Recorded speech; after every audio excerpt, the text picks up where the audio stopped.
Hello, this is Belsen here. ഇന്നത്തെ വീഡിയോയിൽ നമ്മൾ പറയാൻ ഉദ്ദേശിക്കുന്നത് റെസിഡൻ്റ് ആയിരുന്ന ഒരാൾ എബ്രോഡ് പോകുന്നു അല്ലെങ്കിൽ NRI ആയി മാറുന്നു, സ്റ്റേറ്റസ് ചേഞ്ച് ആകുന്നു എന്നർത്ഥം. അപ്പോൾ റെസിഡൻ്റ് അക്കൗണ്ടിൽ കീപ്പ് ചെയ്തിരുന്ന റെസിഡൻ്റ് ഡിമാറ്റ് അക്കൗണ്ടിൽ കീപ്പ് ചെയ്തിരുന്ന ഷെയർസിന് എന്ത് സംഭവിക്കും?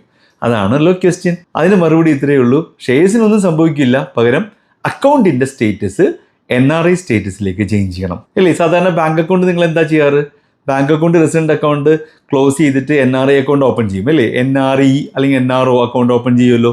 സെയിം മെത്തേഡിൽ റെസിഡൻ്റ് ഡിമാറ്റ് അക്കൗണ്ട് ക്ലോസ് ചെയ്തിട്ട് NRI ഡിമാറ്റ് അക്കൗണ്ടിലേക്ക്, NRI ഡിമാറ്റ് അക്കൗണ്ട് എന്ന് പറയുമ്പോൾ NREയും ഉണ്ട് NROയും ഉണ്ട്. അപ്പോൾ ഈ റെസിഡൻ്റ് ഡിമാറ്റ് അക്കൗണ്ടിൽ കിടക്കുന്ന ഷെയർസ് എന്താ ചെയ്യേണ്ടത്? NRO ഡിമാറ്റ് അക്കൗണ്ടിലേക്ക് ട്രാൻസ്ഫർ ചെയ്യണം. എന്നിട്ട് ആ റെസിഡൻ്റ് ഡിമാറ്റ് അക്കൗണ്ട് ക്ലോസ് ചെയ്ത് കളയണം. അതിൻ്റെ പ്രോസസ്സ് വളരെ സിമ്പിളാണ്. ഏത് ബ്രോക്കറിൻ്റെ അടുത്താണോ, ഏത് സ്റ്റോക്ക് ബ്രോക്കറിൻ്റെ അടുത്താണോ നിങ്ങൾക്ക് റെസിഡൻ്റ് അക്കൗണ്ട് ഉള്ളത്, അവിടെ അവരോട് പറയുക ഒരു NRI അക്കൗണ്ട് ഓപ്പൺ ചെയ്തിട്ട് ആ അക്കൗണ്ടിലേക്ക് മാറ്റിത്തരാനായിട്ട് പറയുക. ഓക്കെ, അപ്പോൾ അതിന് വേണ്ടിയുള്ള പ്രോസസ്സ് ഉണ്ട്.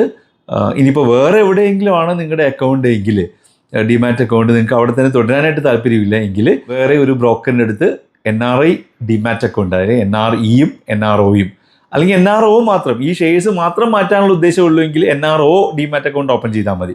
അതിലേക്ക് ഈ റെസിഡൻ്റ് സ്റ്റേറ്റസിൽ കിടക്കുന്ന ഷെയർസ് NRO ഡിമാറ്റ് അക്കൗണ്ടിലേക്ക് ട്രാൻസ്ഫർ ചെയ്യുക. ഡെലിവറി ഇൻസ്ട്രക്ഷൻ സ്ലിപ്പ് ഉപയോഗിച്ചിട്ട് ആ ബ്രോക്കറിൻ്റെ കയ്യിൽ നിന്ന് ഈ NRO അക്കൗണ്ട് കീപ്പ് ചെയ്യുന്ന ബ്രോക്കറിലേക്ക് ഈ ഷെയർസ് മാറ്റുക. അത്രയേ ഉള്ളൂ. പണ്ടൊക്കെ പലരും റെസിഡൻ്റ് അക്കൗണ്ടിൽ കുറേ കാലം കീപ്പ് ചെയ്യാറുണ്ടായിരുന്നു. NRI സ്റ്റേറ്റസ് ആയി മാറിയ ശേഷവും റെസിഡൻ്റ് അക്കൗണ്ടിൽ കുറേ നാൾ കീപ്പ് ചെയ്യാറുണ്ടായിരുന്നു. അങ്ങനെ ചെയ്യാൻ പാടുള്ളതല്ല. ഇപ്പോൾ ഭയങ്കരമായിട്ടുള്ള പെനാൽറ്റി കാര്യങ്ങളൊക്കെ വരുന്നുണ്ട്. അപ്പോൾ അതുകൊണ്ട് ബെറ്റർ നിങ്ങൾ NRI സ്റ്റേറ്റസ് ചേഞ്ച് ആവുന്നതോടുകൂടി തന്നെ നിങ്ങളുടെ റെസിഡൻ്റ് സ്റ്റേറ്റസിലുള്ള ഡിമാറ്റ് അക്കൗണ്ടിൽ നിന്ന് ഷെയർസ് എല്ലാം തന്നെ NRI സ്റ്റാറ്റസിലുള്ള ഡിമാറ്റ് അക്കൗണ്ട് ഓപ്പൺ ചെയ്തതിന് ശേഷം അതിലേക്ക് NRO അക്കൗണ്ടിലേക്ക് എല്ലാ ഷെയർസും മാറ്റി വയ്ക്കേണ്ടതാണ്. ഓക്കെ, ഇത് ക്ലിയർ ആയി എന്ന് വിചാരിക്കുന്നു. ഇനിയും NRI റിലേറ്റഡ് ഡൗട്ടും ക്യൂറീസും ഉണ്ടെങ്കിൽ കമൻറ്റ് ബോക്സിലോ അല്ലെങ്കിൽ മെസ്സേജോ അയക്കുക. Thank you. Investment in securities market are subject to market risks. Read all the related documents carefully before investing.